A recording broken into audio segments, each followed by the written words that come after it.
Stan Gibilisco here. I just received my quarterly copy of the Authors Guild Bulletin. Today, July 20th, 2017. And there's a lot of good stuff in there for writers. I am a member of that organization and, as you may know, a writer, or at least that's what I like to think I am. And I read an interesting little article in there about the internet and your browsing privacy. There was an act passed by Congress, I guess, for the Federal Communications Commission that guaranteed that your browsing history would remain more or less private, so that, for example, the companies couldn't find out what you were looking at. Like if you were looking at pornography, they'd know that. If you were looking at stories about Donald Trump, they'd know that. If you were looking, and they'd know where you were located. They'd know who you were. If you had a history of listening to a whole lot of Roger McGuinn music, like I do, they would know that. And they, meaning whoever wants to find out, because your internet service provider can sell that information, and they are watching you now. As of March, they are watching and can record and sell that information.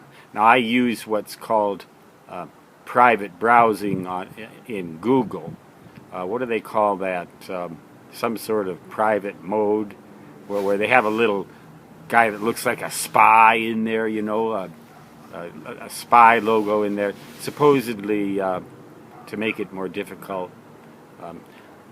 I believe that just about as much as I believe that we have an oceanfront resort here in the black holes of Dakota Territory, United States of absurdity.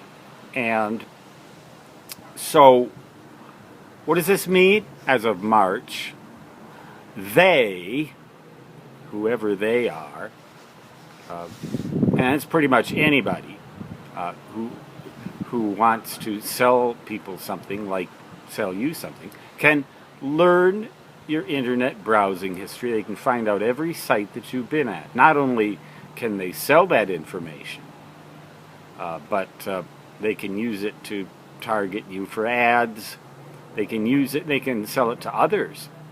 For example, it makes it easier for large corporations to spy on you. It makes it easier probably for hackers to spy on you.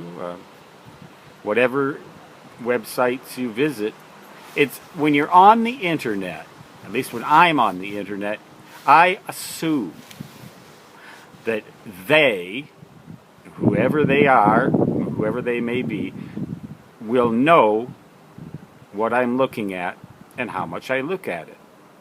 Now, I don't think people are going to care too terribly much whether I like Roger McGuinn or whether I happen to like listening to European progressive rock bands or music by Steven Wilson. They can come to all kinds of conclusions about me that way, but generally what they'll do is they'll target me with advertisements. And I've noticed on Google, particularly, well, on FoxNews.com, which I like to look at a lot, I find that there are an awful lot of ads promoting South Dakota and the black holes of South Dakota. And I think, gee, now, is that really, do that many people in the country really care about Mount Rushmore? Is that their summer destination? Why you should make Mount Rushmore your summer destination? Why you should make Custer or Deadwood your summer destination. Now, I don't mind that. I mean, come here and spend your money. Keeps my taxes down. But, and I don't think there's anything dangerous about that. But what I'm trying to say here is, what am I trying to say? Well, first of all, what I'm trying to say is that anybody who wants to listen to this can listen to it and try to sell me anything they want. And maybe I'll want it. Maybe I'll need it. Maybe I'll buy it. Maybe we'll both be better off. I don't see the harm in that.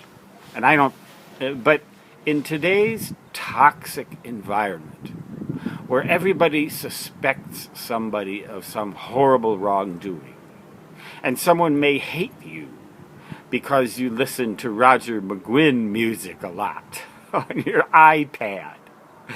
Someone may target you for some kind of nefarious activity. It's so easy to be paranoid that I just don't let it happen. And that's part of the reason why you will not see advertisements on my YouTube channel, on any of my videos. Because my videos, every last one of them, are intended to be free for anyone to watch whenever they want. They can draw any conclusions they want about me.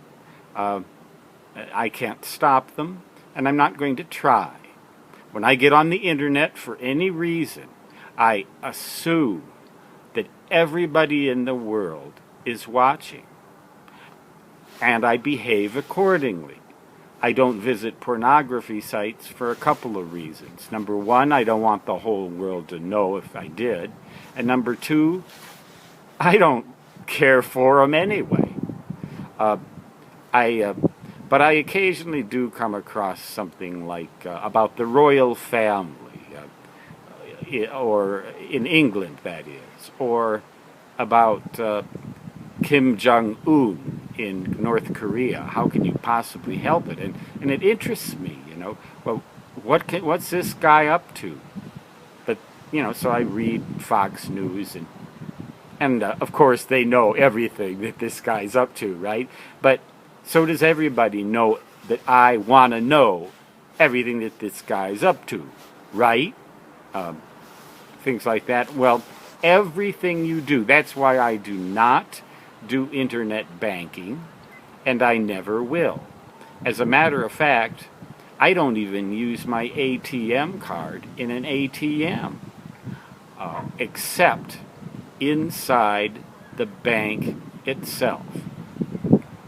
But generally, rarely do I even use that card. The credit card, there's some things you can't help but using. I use that for, and I have been hacked, I believe, 3 times. My credit card has been hacked for small amounts. Once from Bulgaria, once from Romania, and I believe it was hacked once from China. Russia hasn't gotten into it yet. What's the matter with you guys over there in Russia? Well, get at it. Hack me. You know, what's up with you? Could it be that you actually are not so evil as some people would think you are? Well, see, and everybody can hear what I'm saying on this YouTube channel. Anybody who wants to hear it can hear it, and they can draw whatever conclusions, and I can't stop them. And if you click on this or that or the other website when you're looking at CNN.com or MSNBC.com, they're going to know that too.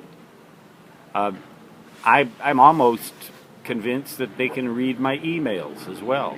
They'll know everything I say, all of my emails, everything I do, whenever I'm hooked to the internet, and probably a lot of the rest of the time too. People are watching. They're watching. As if I hope they get bored to death.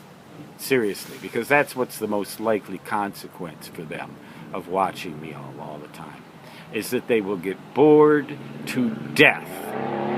So die, you spies, and see if I care. Die of boredom, you spies, and see if I care. Stan Gibilisco signing off. Until next time, and probably a good time in between if you want to watch badly enough and find out when I go to the bathroom or what I like to have for lunch. So long.